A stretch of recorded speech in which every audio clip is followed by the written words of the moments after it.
So good morning, everybody.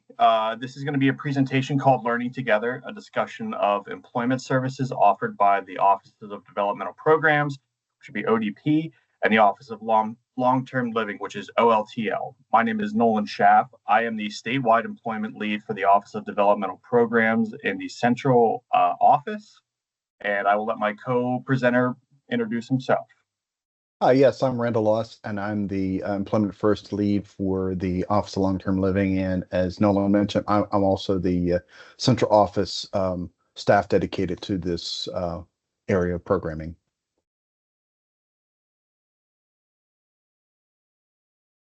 So we'll start off with go ahead, Randy. Okay, sure. And we're going to start off with the term empowerment. I think it's very important that we think about this. And the definition of empowerment is the process of becoming stronger and more confident, especially in controlling one's life and claiming one's rights. And this is from the Oxford English Dictionary. And I think that's a very important thing in terms of looking at NDEAM, as we're facing forward, this being the first day of October, and thinking about, well, how do we integrate employment first into our paradigm? How do we integrate that into working with persons with disabilities? I think it's very interesting to note that in the late 40s,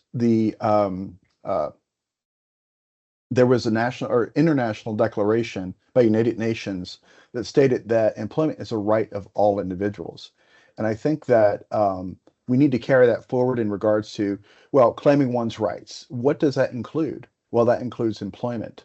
And how do we help persons with disabilities, persons who maybe need help having a voice in this area, claim their rights? So what we want to talk about is what our agencies are doing to help individuals that we serve to be able to claim those rights, to be able to have employment as a part of their daily living.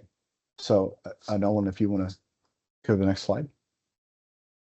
So what we're going to be doing in the objectives here of this presentation is do an overview of the programs, ODP and Office of Long-Term Living specifically within the Department of Human Services that support individuals with disabilities to obtain and maintain employment. We're going to identify employment services partners, specifically the Pennsylvania Workforce Board.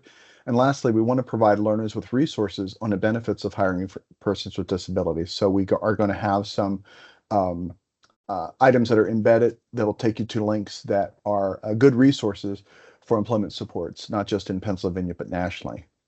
Next slide. So to give a little bit of background, on June 19th of 2018, Governor Wolf signed the Employment First Act. And under that act, the first consideration and preferred outcome of publicly funded long-term services and supports for Pennsylvanians with disabilities, among other things, shall be competitive integrated employment. Consistent with the act, Department of Human Services agencies are committed to increasing employment opportunities and outcomes for participants interested in the competitive integrated employment. DHS agencies will support participants interested in competitive integrated employment, pursue their goal, and ensure that competitive integrated employment is discussed with all participants. So one of the things that ODP has been promoting is everyday lives. And that goes along with recommendation number 3, and that's increase employment. So employment is a centerpiece of adulthood and must be available for every person. The benefits of employment for people with disabilities are significant and are the same for people without disabilities. So employment is feeling proud, having self-confidence, getting a paycheck, meeting new people, building new skills, and paying taxes. There's multiple things that everybody feels empowered whenever they're working. It's something that that we want to promote so that everybody can feel that they're on the same playing field. And then down in the bottom left there is a link for Everyday Lives that will take you to My ODP. There are some great resources there if you'd like to look for those. So what is competitive integrated employment? So with competitive integrated employment, the employee is earning minimum wage or higher, paid at least the same rate that is paid to people without disabilities that perform the same work with similar training, experience, and skills. They're eligible for the same level of benefits provided to other employees. They work in a setting where a person interacts with other people who are not individuals with disabilities. They're presented opportunities for advancement that are similar to those for other employees who are individuals with disabilities and who have similar positions.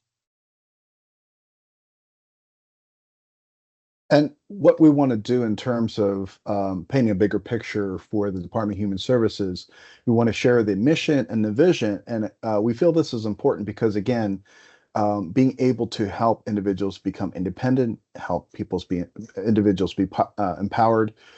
We want to talk through these items to help you understand where we're at in making those supports become a reality. So our mission is to assist Pennsylvanians in leading safe, healthy, and productive lives through equitable, trauma-informed, and outcome-focused services while being an accountable steward of Commonwealth resources. And the vision is that all Pennsylvanians live safe, healthy, and independent lives free of discrimination and inequality. And also that obviously is free of discrimination and having equity in the realm of employment, being able to have those opportunities to have employment just like anyone else. Next slide.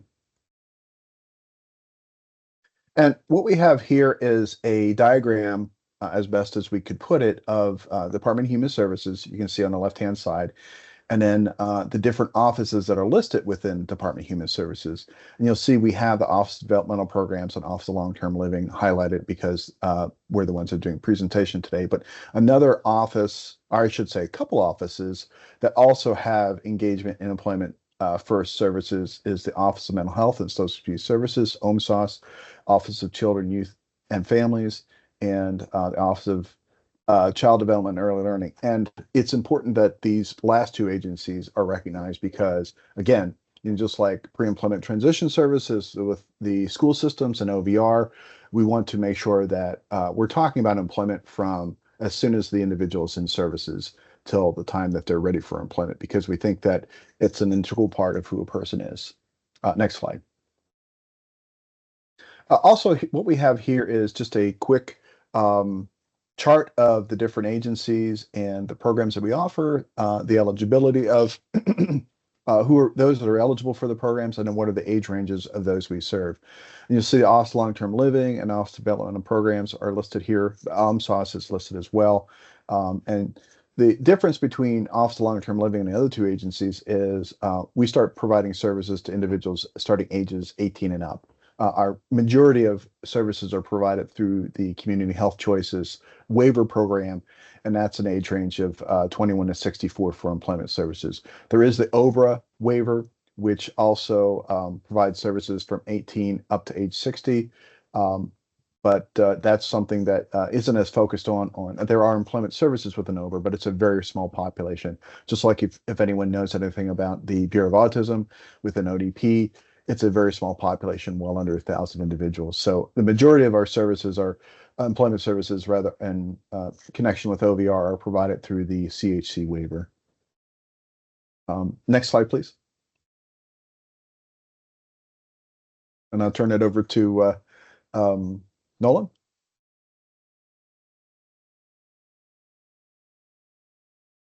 I think you muted.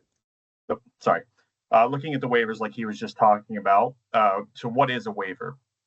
So institutional requirements are waived for home and community-based services, HCBS. Medicaid home and community-based services are authorized in Section 1915C of the Social Security Act. These programs are funded by federal and state dollars. The breakdown for this for Office of Developmental Programs is going to be about a 50-50 split. The Center for Medicare and Medicaid Services, CMS, is the federal agency that approves and provides oversight of waivers, and states must apply for CMS for approval and renewal of the waivers.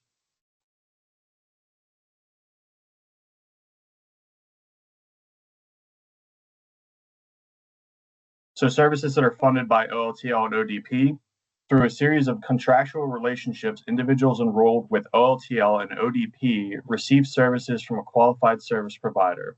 Employment services can be provided in a variety of community settings for the purpose of supporting participants in obtaining and sustaining competitive integrative employment, including self-employment. And I'll go over the services that are offered by these waivers. Just a side note, these are services that are offered after other supports such as OVR have been reviewed.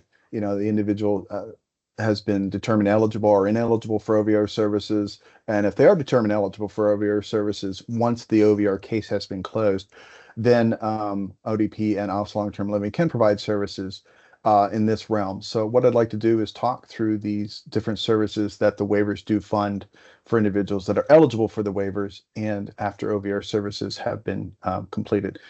So we do have career assessment for both our agencies. So basically, that's just an individualized assessment used to assist the identification of potential career options based on a participant's interest. And I don't know if you noticed on an earlier slide, the process of customized employment and discovery can also be in the realm of the services we can provide, depending upon the need of the individual. So if there's a process of discovery that it's needed to help the individual find out, well, exactly what type of work do they have interest in, that can be part of the career assessment process. Job finding, also both agencies do provide job finding. So helping the individual to find a job once it's been identified, well, what are the areas of interest? What are the skills? What are the strengths that the individual possesses? So let's go ahead and work with the individual, work alongside the individual to find those types of jobs. So job finding is in that area. Next slide, please. Job coaching. So this is something that many people may be familiar with.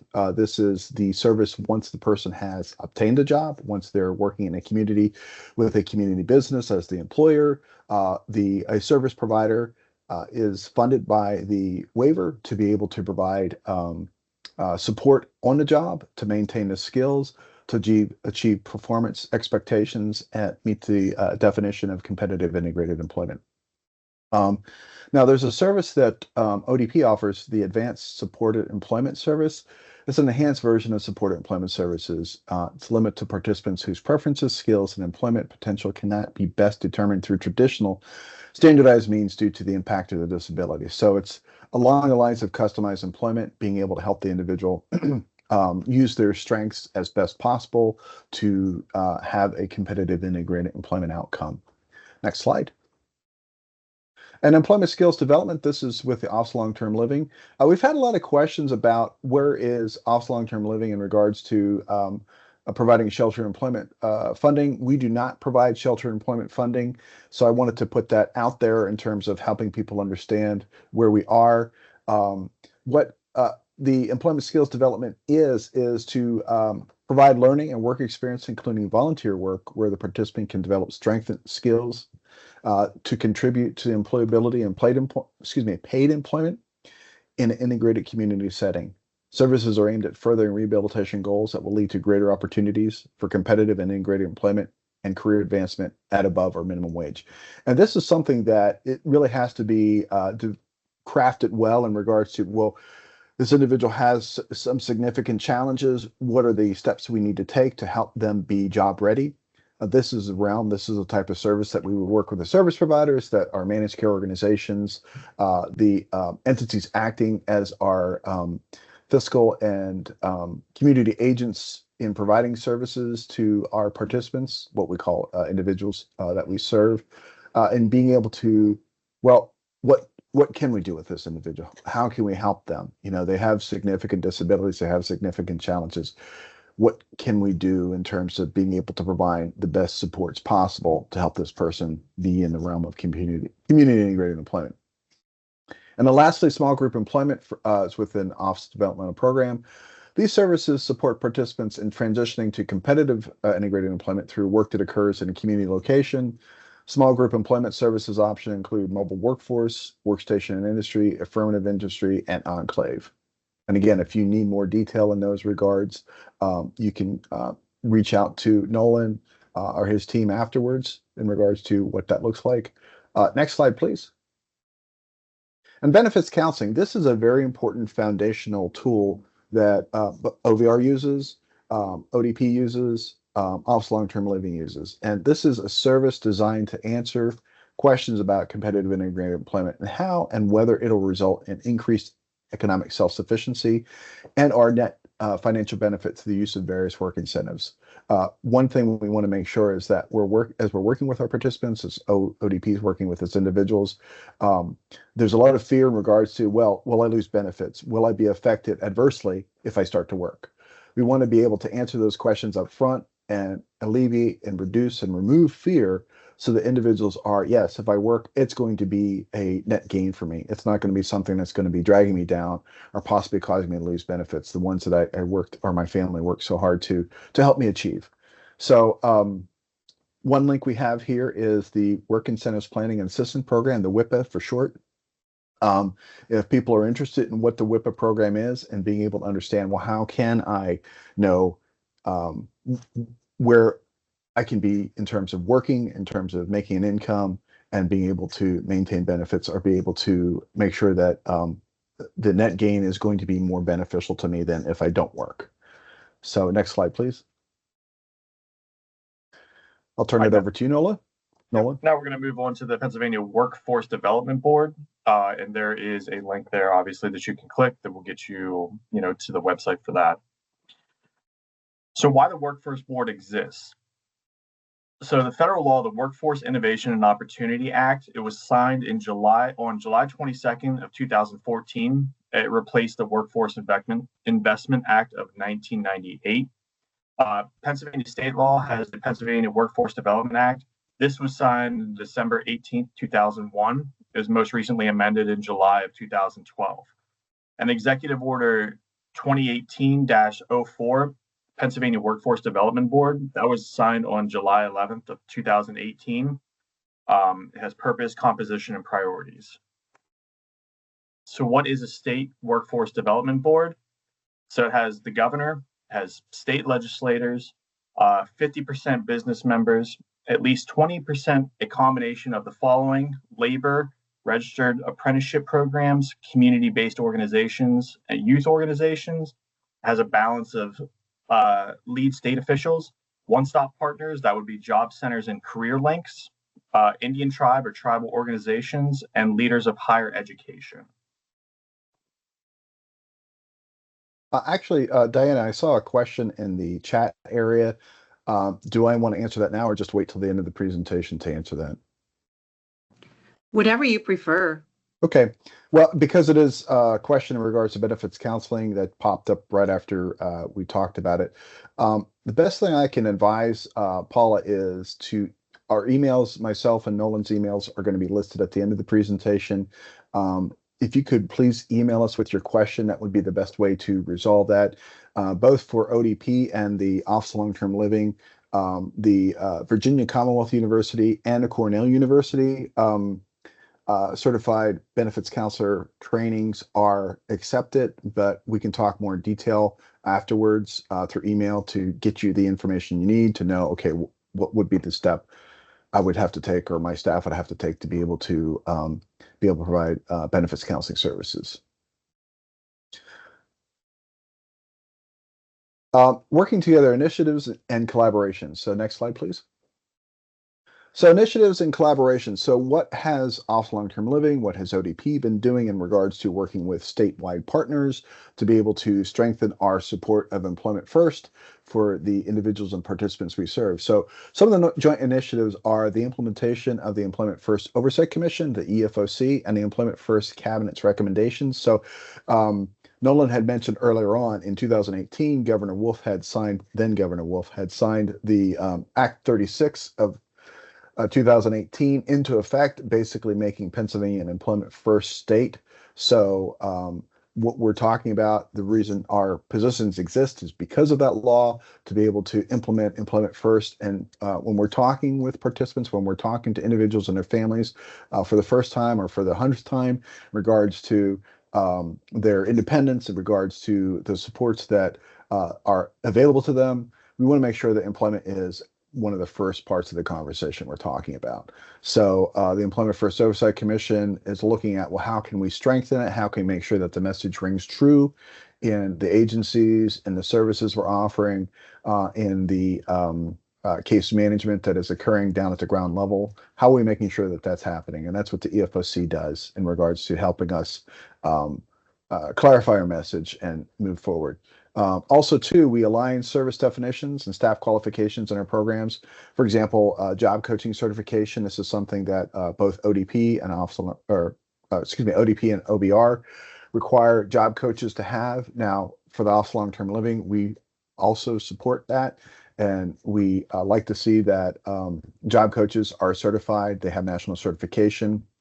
Also, too, in terms of service definitions, as you saw, many of the services that were listed a couple slides prior are the same between ODP and office long-term living. They're pretty much the definitions of job coaching between the two agencies are the same, and job coaching with office vocational rehabilitation are going to be the same. So we want to make sure that when we're talking about employment supports, we're on the same page in regards to definition and actual service provision.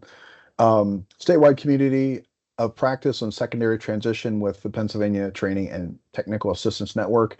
Now, the statewide leadership team, which is a group that meets on a regular basis, myself and Nolan are a part of that team, and we meet with the PATTN, which is the training arm of the intermediate units for school districts across Pennsylvania. There's also the transition conference that happens annually, usually late July, early August, that we attend as well.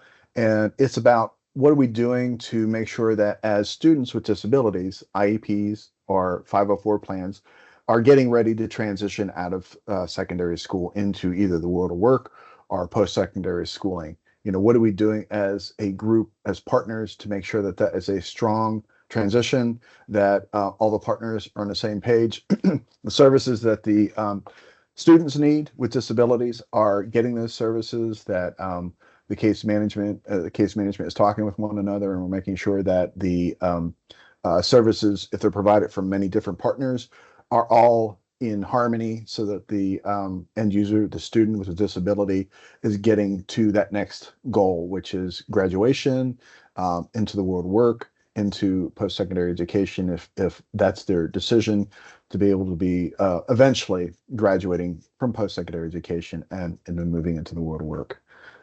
Next slide.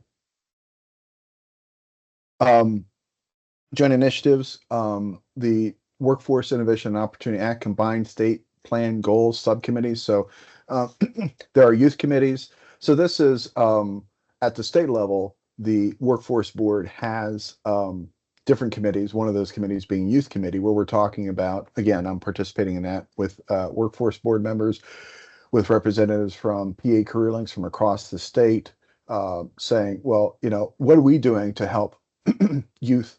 What are we doing to help persons with disabilities to be able to access services that we offer to the general population, to the general residents of Pennsylvania, that they can participate in as well? And so we're talking about, well, making sure that, again, employment first is a conversation in general employment support services, not just those agencies that provide disabilities, but it's it's language that's across state agencies within Pennsylvania. The National Governors Association, excuse me, the State Exchange on Employment and Disability Action Lab series. So this is, what are states talking to one another in regards to what are governor's offices doing to see like what are up and coming or areas of excellence that other states are doing. Can we emulate that? So they're talking amongst one another's monthly calls with local workforce development boards. So every agency I've found has a different geographic area that they cover, but that being said, we work collaboratively with other state agencies, in this case, the workforce development boards. There are 23 across Pennsylvania. So we're making sure that as we're talking to the workforce development boards that cover all 67 counties, that we're helping them to see that they're integrating employment first into their conversations. And when they're talking with businesses, when they're talking with partners at the local level, it's not just OVR, it's not just the agencies that serve persons with disabilities that are talking employment first, but the workforce development boards are doing as well. Lastly, data sharing memorandum of understanding between human services and labor and industry. So what we realized was back in 2019, we needed to be able not just to partner with services, but we also needed to partner with data.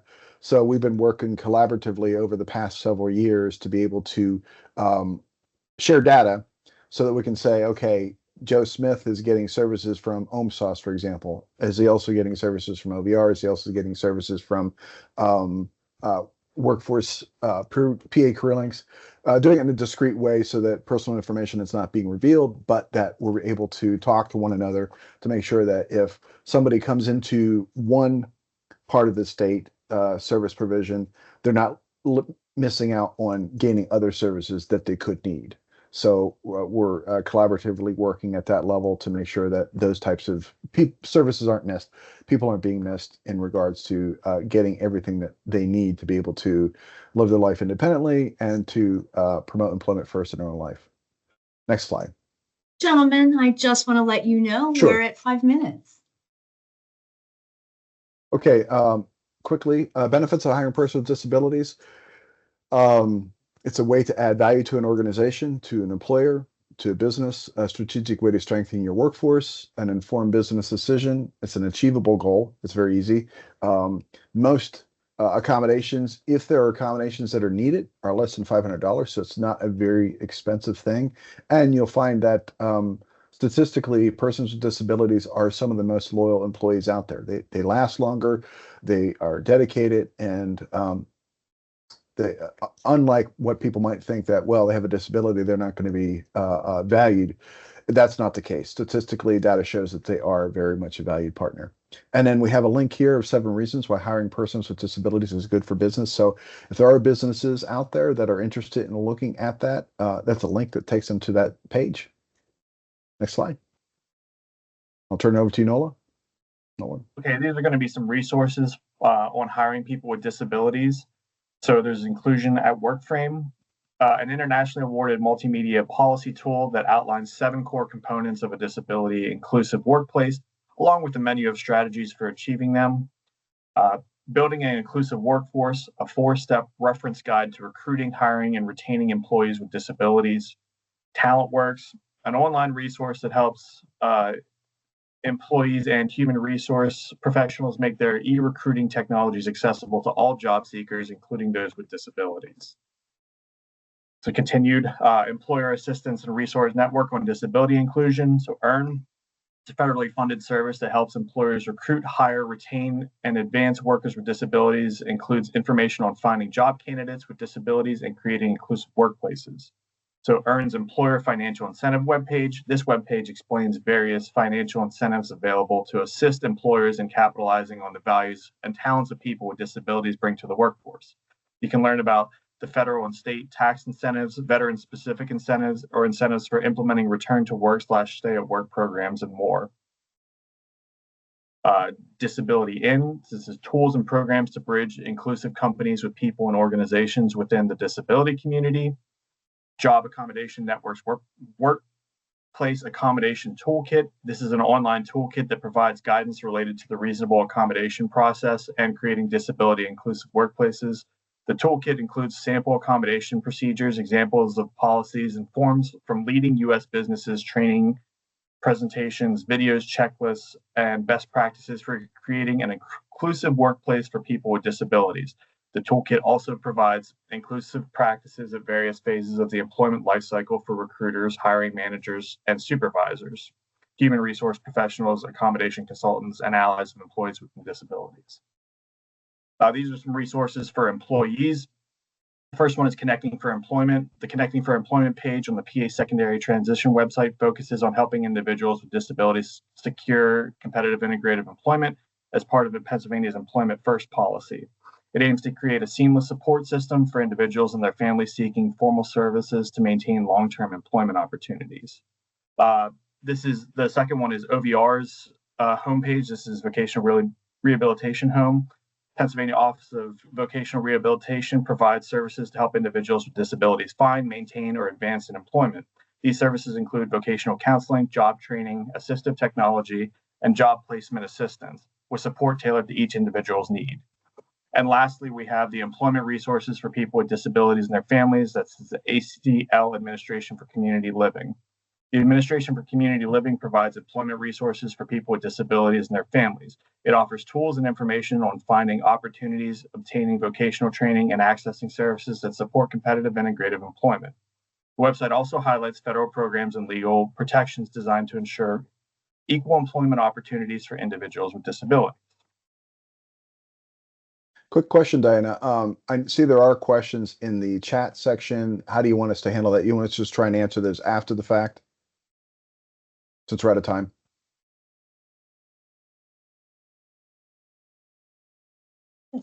Sure, if you would be willing to answer those after the fact or to type the answers into the chat, that would be fantastic. Okay, that's what we'll do as we're able to answer them. And Noah and I can, if some of the questions are not, if we can't answer them at this point, we'll take them back and we'll get the answers for them. Yeah, but just so everybody can see, there's both of our email addresses if anybody would like to reach out to either one of us after this.